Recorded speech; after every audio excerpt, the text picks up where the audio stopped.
एक दूर था जब सरजमीन रोशान पर सुल्तान हारून अर रशीद की हुकूमत थी। उनका इंसाफ मशहूर था और लोग अपनी मुश्किलात लेकर उनके दरबार में आते थे। एक दिन दरबार में एक बूढ़ा शख्स आया जिसकी हालत खराब और लिबास फटे हुए थे। इसने लरजते हाथों से एक जादुई चिराग सुल्तान के सामने रखा और कहा, सुल्तान आली मकाम, ये चिराग मेरी जिंदगी का सबसे बड़ा बोझ बन चुका है। इसका जिन मेरी जान का दुश्मन है। सुल्तान ने हैरत से चिराग को देखा और इससे सवाल किया, ये चिराग तुम्हारे लिए बोझ क्यों है?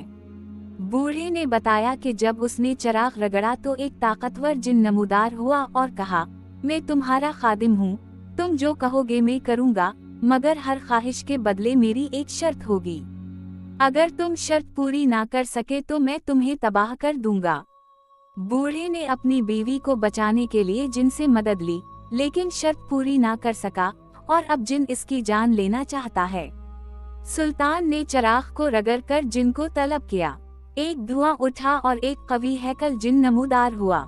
इसकी आंखें अंगारे जैसी थी और आवाज गर्जदार थी। ए इंसान, मेरे चिराग को क्यों छुआ? बताओ, क्या चाहते हो? सुल्तान ने कहा, हम तुम्हारी शर्तों को जानना चाहते हैं। जिन ने कहा, मैं हर ख्वाहिश पूरी कर सकता हूँ, मगर मेरे 3 उसूल हैं। 1. मुझे हर ख्वाहिश के बदले एक रूहानी कुर्बानी चाहिए। 2. अगर मेरे दिए काम पूरे ना किए जाएं, तो चिराग वापस मेरा होगा। 3. मैं हमेशा अपने मालिक की आजमाइश करूँगा। सुल्तान ने पूछा, तुम्हारे ये उसूल इंसानों के लिए आजमाइश क्यों हैं? जिन ने हंसकर कहा, ताकत की ख्वाहिश इंसानों को अंधा कर देती है और यही मेरा खेल है।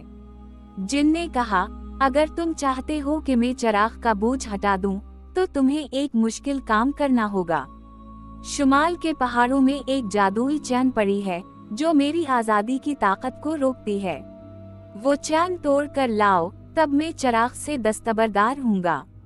ये काम खतरनाक था क्योंकि जादुई चैन एक पुरस्कार मखलूक की हिफाजत में थी। सुल्तान ने अपने सिपाही बहादुर शाह को बुलाया और कहा, ये तुम्हारा इम्तिहान है। इस चैन को लाना जरूरी है ताकि इस जिन की ताकत का खात्मा किया जा सके। बहादुर शाह ने सफर शुरू किया।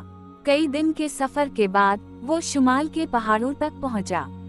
वहां एक कदीम गार में वो चैन मौजूद थी जिस पर जादुई रोशनियां चमक रही थीं। लेकिन चैन के मुहाफिज एक देवहैकल अजदहा था। अजदहा ने दहाड़ कर कहा, ये चैन सिर्फ वो ले सकता है जो मेरी 3 आजमाइशों को पूरा करेगा। 1. पहली आजमाइश, जहानत। अजदहा ने एक पहेली दी, ऐसा किया है जो रोशनी में नजर आता है मगर अंधेरे में गायब हो जाता है। बहादुर शाह ने सोचकर कहा, साया। अजदहा खुश हुआ और दूसरी आजमाइश दी। 2. दूसरी आजमाइश, हिम्मत। अजदहा ने एक पल दिखाया जो आग के शलू से घिरा हुआ था। बहादुर शाह ने अपनी हिम्मत से पल उबूर किया। 3. तीसरी आजमाइश, कुर्बानी। अजदहा ने कहा, तुम्हें अपनी सबसे कीमती चीज देना होगी। बहादुर शाह ने अपनी तलवार पेश की जो उसके खानदान की निशानी थी। अजदहा मुतासिर हुआ और चैन उसे दे दी। बहादुर शाह चैन लेकर वापस आया। फातिमा बीबी, दरबार की जादूगरनी, ने चैन को जादुई चिराग के गर्द लपेटा। जिन ने गजबनाक होकर कहा, ये तुम क्या कर रहे हो? फातिमा ने जवाब दिया, ये चैन हमेशा के लिए तुम्हें कैद करेगी।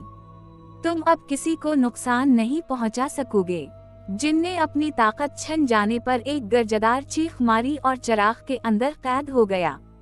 इंसाफ का अंजाम। सुल्तान ने चिराग को एक जादुई संदूक में कैद कर दिया और कहा, ताकत की आजमाइश में सिर्फ वही कामयाब होता है जो अक्ल और हिम्मत से काम ले। बूढ़ा शख्स अपनी जान बचने पर सुल्तान का शकरगुजार हुआ और सरजमीन रोशान पर इंसाफ की एक और मिसाल कायम हुई।